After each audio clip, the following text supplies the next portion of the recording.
Abatuuze okuva mu ggombolola y'Ikumbya, Nayirika, Kisenge n'ebitundu ebimu e Nabitaama mu disitulikiti ey'Eluuka be bali mu kusoberwa oluvannyuma lw'okufiirizibwa ebitagambika olw'envubu okulumba ebyalo byabwe.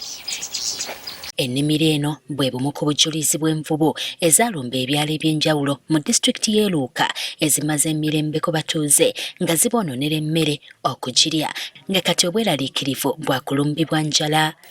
Teri tutaliza wiiki ku wiiki eri kwira yakola ki yatubonyabonya. Twebuuza amagezi ag'ogikolera aye nga twena tugazira. Abalimi okuva mu ggombolola y'Ikumbya ku kyalo Bugambo, Nayirika, Kisenge mu Bukoma n'ebimu ku bitundu e Nabitama emitima gisula gibeewanise lwa nvubu eziboononedde emmere okuli kasooli, ebijanjaalo, obulo n'ebirala. Envuvu kyesinze otukosa esinze kutukosa ku kigambo kya mmere naddala ku mutala nga duuma, ebidandaali, soya, wotani mu kibali ng'omutyere. Bano bagamba ebisolo bino by'amaanyi nga byabalemesa n'engeri y'okubikwata, kale nga kati baagala gavumenti ng'eyita mu kitongole ekivunaanyizibwa ku bisolo kibayambe okubikwata. Okwekubirira enduulu eri bukyamaani okutuusa amawulire yeeri bekigemaku babona engeri ki gye banaatutaasa ku nsolo eyo.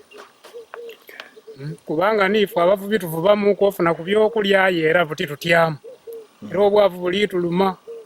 Ndikubiriza era ndikwekubirira enduulu eri gavumenti n'ekitongole ekigemagana n'ebisolo okutuyamba okututaasa kubanga twolekeire endala n'obwavu ku kitundu kyange.